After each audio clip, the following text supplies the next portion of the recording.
Assalamualaikum. Bertemu kembali dengan saya Cipta Hening, pengasuh Majelis Dzikir dan Tasawuf Sirul Asro Surabaya.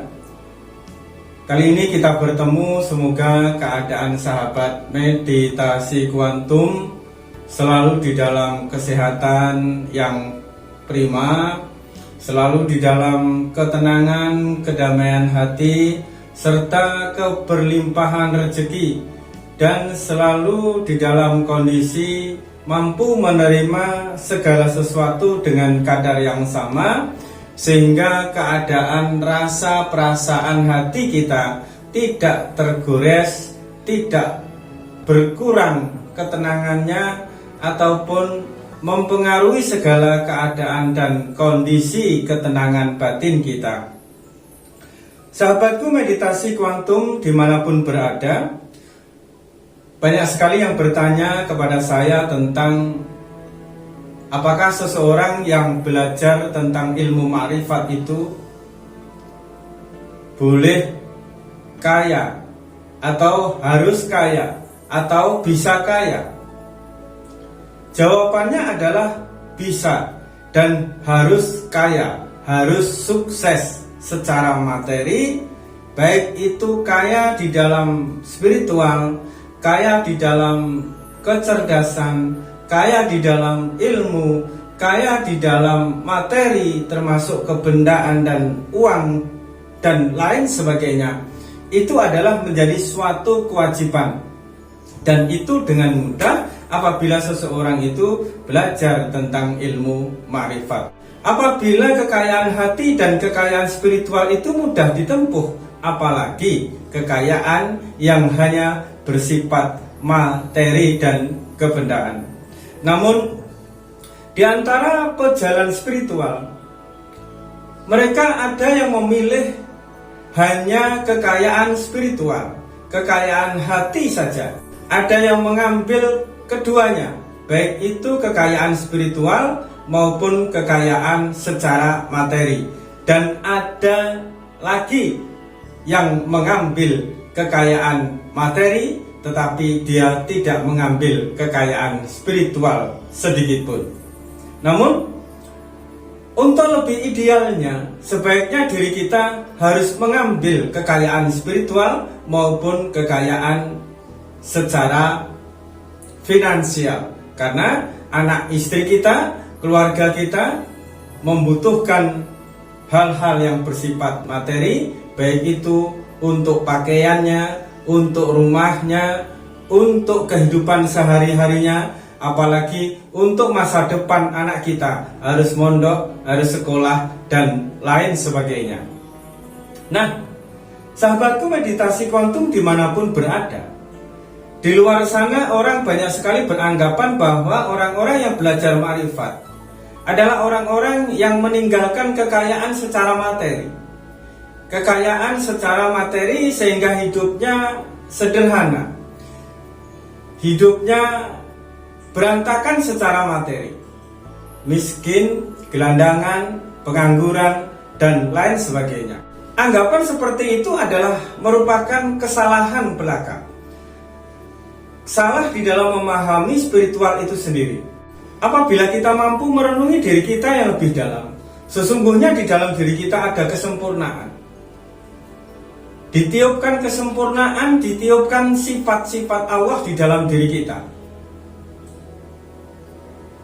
termasuk sifat kaya, sehingga dengan kekayaan yang kita miliki, baik itu kaya spiritual, kekayaan hati, dan kekayaan materi, sehingga kita mampu memberikan dan melayani umat daripada Sayyidina Rasulullah SAW dengan lebih baik, memberikan ilmu, memberikan rasa, memberikan segala sesuatu dengan sepenuh hati, dan mampu memberikan materi sehingga mampu membantu kehidupan daripada umat Sayyidina Rasulullah SAW. Salah satu ciri khas agar seorang yang belajar ma'rifat itu diberikan kemudahan oleh Allah, sehingga tidak mengambil atau tidak mengamalkan sesuatu yang hanya mereka-reka, yang hanya berdasarkan dari ilmu pengetahuan, berdasarkan dari ilmu selain daripada ilmu pengenalan kepada Allah. Banyak zaman sekarang ini yang terjebak di dalam materi-materi untuk mencapai keberlimpahan rezeki. Pelatihan-pelatihan, seminar-seminar yang mengundang rezeki, melipat gandakan uang. Bagaimana caranya mendapatkan income, uang, materi, dan lain sebagainya di dalam kehidupannya. Tetapi di dalam seni ilmu makrifat ada suatu ilmu, ada suatu amalan yang itu sangat simpel apabila kita mampu mengistiqomahkan. Amalan ini adalah hanya dua hal, dua kata, dua sebutan, yaitu antara alhamdulillah dan bismillah. Lalu kapan menerapkan alhamdulillah dan kapan menerapkan bismillah agar kehidupan kita itu berlimpah rezeki secara materi, berlimpah spiritual, dan hati kita menjadi kaya. Sahabatku meditasi kuantum dimanapun berada, alhamdulillah, apabila kita menjelang tidur, setelah kita membaca Bismika Allahumma ahya wa amut, lalu kita mengucap alhamdulillah kepada Allah Subhanahu wa taala karena telah diberikan kehidupan seharian. Kita telah berbuat dan berjuang untuk diri kita, untuk kehidupan kita, untuk pekerjaan kita, untuk keluarga kita.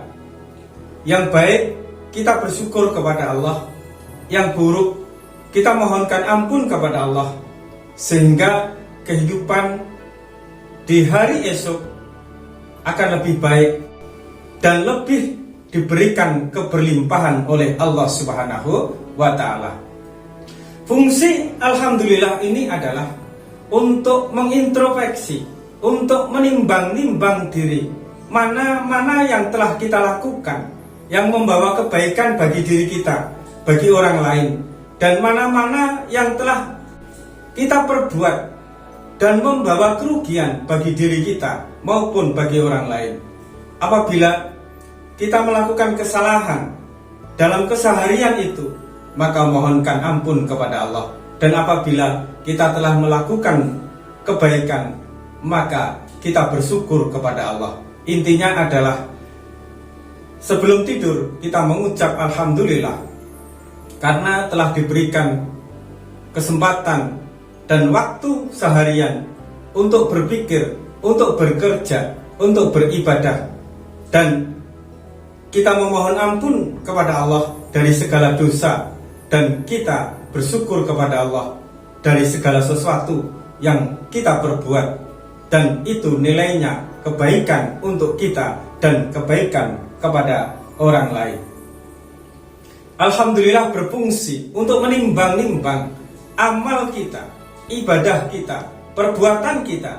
Kita membuang sesuatu yang tidak bermanfaat dan kita menumbuh kembangkan sesuatu yang bermanfaat. Membuang dengan cara istighfar, membuang dengan cara memohon ampun kepada Allah, menumbuh kembangkan dengan rasa bersyukur kepada Allah Subhanahu wa ta'ala. Selanjutnya bismillah. Di saat kita bangun tidur, maka hal yang pertama kali kita sebut adalah bismillah. Yang kita ingat adalah Allah. Sebelum kita ingat dengan kegiatan-kegiatan kita, pekerjaan-pekerjaan kita, urusan anak, urusan kantor, urusan ini dan urusan itu, yang semuanya menyita pikiran kita, menyita fokus kita. Tetapi ingatlah, di saat kita bangun tidur dan kita belum mengingat apapun, baik itu masalah yang ada di dalam kehidupan kita maupun perkara-perkara yang sedang kita jalani dan yang akan kita selesaikan, ingatlah Allah dengan menyebut bismillah. Ingatlah Allah.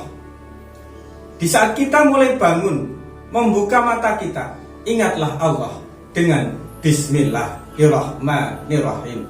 Niscaya kehidupan kita akan bertemu dan berhadapan dengan Allah di dalam segala sesuatu yang kita lakukan. Apapun urusan kita, apapun masalah kita, apapun pekerjaan kita, apapun yang kita hadapi di dalam keseharian itu, niscaya kita akan bersama Allah Subhanahu wa Ta'ala. Apabila kita sudah bersama Allah, maka tidak ada kesulitan pun di dalam kehidupan kita. Maka tidak ada satu masalah pun yang tidak terselesaikan. Maka tidak akan ada suatu perkara yang merugikan kita apabila kita bersama Allah. Inilah salah satu rahasia bagi kaum spiritual, para arif billah, di dalam meraih kekayaan spiritual, kekayaan materi, kekayaan dunia, dan kekayaan hati di dalam kehidupannya. Jadi kita tidak perlu bersusah payah untuk mengondisikan pikiran kita, mindset kita. Kita tidak perlu susah payah untuk menyetel mindset,